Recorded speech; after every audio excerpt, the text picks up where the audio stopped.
समर्थन। क्या है, राशन नहीं मिल रहा है? अरे 10 किलो राशन मिल रहा है। मेरी बात प्राइमर सम्मेलन करना पड़ा। भर्ती की तो बात छोड़ो, 5 साल हो गए, ना कोई शिक्षक भर्ती, ना कोई यूपी पुलिस भर्ती। नमस्कार दोस्तों, मैं हूं अक्षय और आप देख रहे हैं नेशनल संवाद।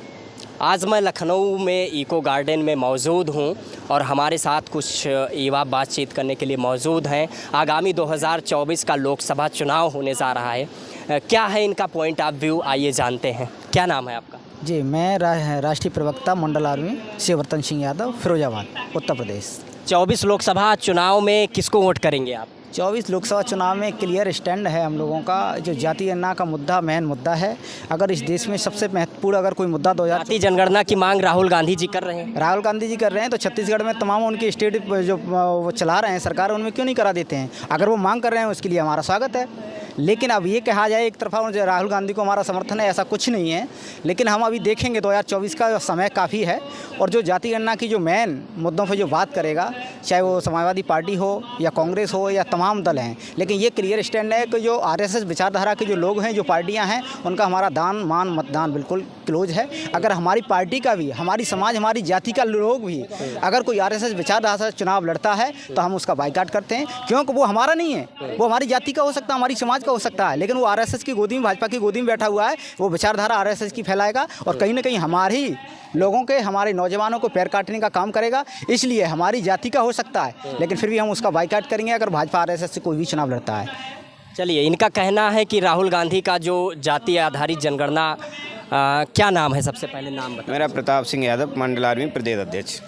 इनका कहना है कि जो जाति आधारित जनगणना की राहुल गांधी जी मांग कर रहे हैं, संकेतों में कहना है, वो खोखला है। क्योंकि छत्तीसगढ़ जो हाल ही में प्रदेश में चुनाव होने जा रहे हैं, वहाँ पर जो पिछड़ी समाज से प्रत्याशी उतनी संख्या में नहीं बनाए गए जितने पिछड़ों की संख्या है। क्या लगता है कि अगर 2024 में कांग्रेस सरकार बनाती है तो जातीय जनगणना की उम्मीद रखते हैं कांग्रेस से? जातीय जनगणना की ऐसे हवाओं में हम उम्मीद नहीं रख सकते।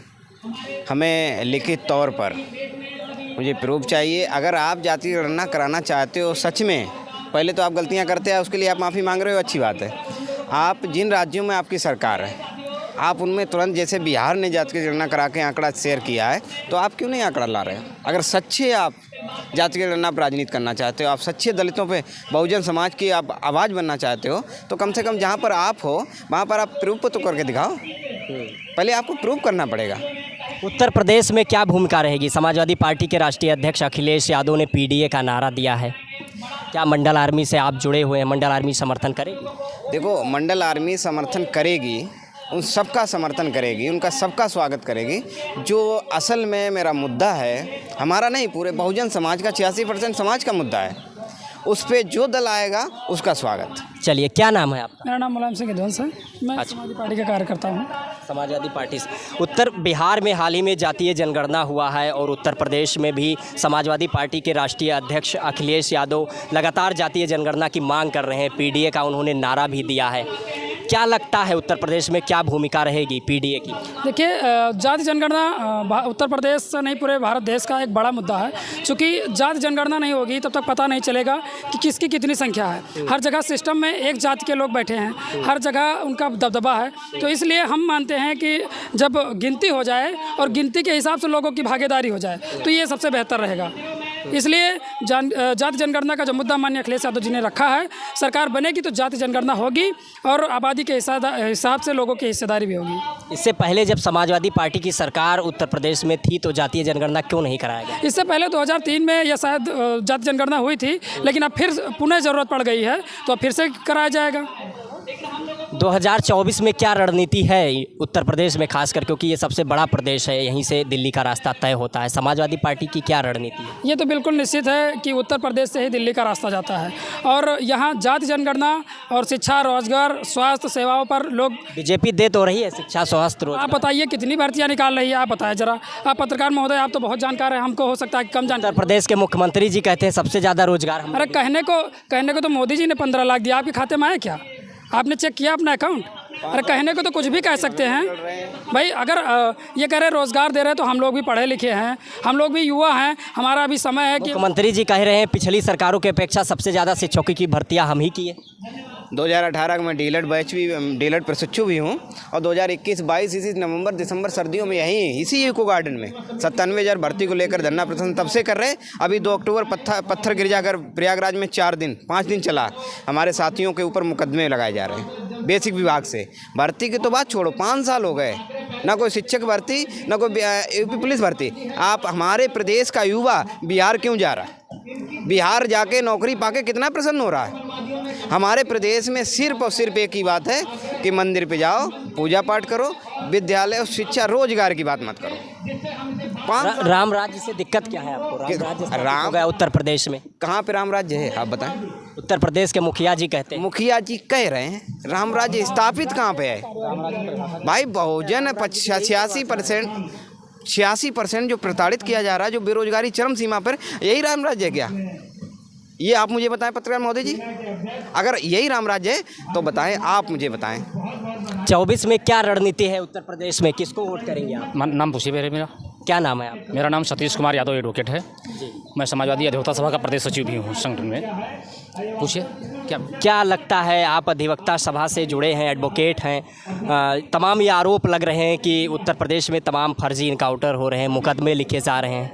इस पर क्या आपका रणनीति क्या है इसको कम करने के लिए? देखिए, ये बात सच है कि उत्तर प्रदेश में फर्जी एनकाउंटर हो रहे हैं और वर्तमान सत्ता सरकार की जो दंड नीति है, दंड विधान है, वो मुझे लग रहा है कि पूरा दंड नीति, दंड विधान संविधान के अनुरूप न होकर के मनुवाद पर आधारित है। मनुवाद है क्या, मैं उसी पर बताना चाहता हूँ। जब व्यक्ति को जात देखकर, धर्म देख करके जो है दंड देने का प्रावधान किया जाए, वही मनुवाद है। और भारतीय जनता पार्टी और वर्तमान सत्ता सरकार मनुवाद पर आधारित इस देश के कानून को जो है पर काम कर रही है। बीजेपी कह रही है सबका साथ, सबका विश्वास, सबका सम्मान। कहीं कुछ नहीं, ना किसी का साथ, ना किसी का विकास, ना किसी का सम्मान। कुछ लोगों के, मुट्ठी भर लोगों के, और मैं कौन मुट्ठी भर लोग? मुट्ठी भर लोग, सवर्ण लोग, ये उन्हीं के साथ हो रहा है। ये उन्हीं के अंतर्गत राम राज्य है और पूरे प्रदेश में कहीं नहीं कर रहा। आज दुर्भाग्य देखिए इस देश प्रदेश का, रोजगार मांगोगे तो लाठी मिलेगी, और जो है कांवड़ टांग लो तो फूल बरसेगा। ये कहाँ का न्याय है? ये कहाँ का संविधान है? ये कैसा राम राज्य है? अगर आज सबका विकास है, अगर ये सबका साथ सबका विकास है, तो ये बताइए देवरिया में जो हत्याकांड हुआ, वहाँ विधायक के लिए ऐसी क्या मजबूरी थी जो ब्राह्मण सम्मेलन करना पड़ा? आप बताएं भाई, ऐसी क्या मजबूरी थी? अगर सबका साथ सबका विकास, अगर यादव भी आपका है, पंडित भी आपका है, तो फिर ब्राह्मण सम्मेलन बुलाने का एक जनप्रतिनिधि, एक उसका क्या संदेश देने का मतलब था? भाई वो प्रदेश में क्या संदेश भेजना चाहता है? अगर यदि ब्राह्मण समाज के लोगों ने ब्राह्मणवाद किया तो क्या यादव समाज के लोगों ने यादववाद नहीं किया? आगे आप कर रहे हैं, जब पहली हत्या आपने की तो रिटर्न में दूसरी हत्या उन्होंने कर दी। भाई जब पहले आप गलती कर रहे हैं तो भाई हम तो पीछे चल रहे हैं ना। भाई आप जो गलती कर रहे हैं, हम तो उसका बदले में अपने बचाव के लिए कर रहे हैं। हम तो आप पर प्रत्यारोप भी नहीं कर रहे हैं, हम तो वही काम कर रहे हैं जिससे हमारा बचाव हो। चलिए, बहुत शुक्रिया हमारे साथ बातचीत करने के लिए। जी, क्या कहना चाहेंगे? क्या नाम है आपका? मेरा सबसे पहले तो आपके चैनल को बहुत बहुत बधाई, शुभकामनाएं। धन्यवाद। मैं प्रतापगढ़ से विधानसभा 250 रानीगंज के अंतर्गत ग्राम सभा मरवान, थाना दिलीपपुर, विकासखंड बाबा बिलखनाथ धाम से कमल मूल निवासी हूँ। मेरा नाम अरविंद यादव, गुड्डू नेता, क्रांतिकारी अकेला, और समाजवादी पार्टी का जिला सचिव प्रतापगढ़। क्या कहना चाहेंगे? 2024 में किसको वोट करेंगे? सर आपको बताना चाहता हूँ, तो मैं तो पढ़ा लिखा नहीं हूँ, 0 बट्टा गोलैया खाया हूँ। सर कहाँ सरकार है?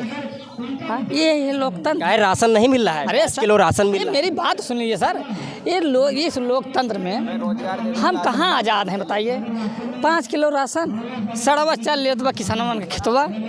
हाँ, सारी रात रखावत है बचाइए, सारी रात रखावत है, न बजड़ी बची, न जोहरी बची, न अरहर बचा, न गेहूँ बचा, न जो धनमा बचा। हाँ, कितनी लागत, तो हम सब का पेट उतारू है क्या? हाँ, आपकी 2024 में प्रधानमंत्री बनने जा रहे हैं हमारे राष्ट्रीय अध्यक्ष पूर्व मुख्यमंत्री अखिलेश यादव जी। चलिए, बहुत शुक्रिया हमारे साथ बातचीत करने के लिए। मैं लखनऊ के इको गार्डन में था। यदि वीडियो को यूट्यूब चैनल पर देख रहे हैं तो चैनल को सब्सक्राइब करें, वीडियो को फेसबुक पेज पर देख रहे हैं तो पेज को फॉलो करें। अक्षय की रिपोर्ट, कैमरे के पीछे राजीव जी।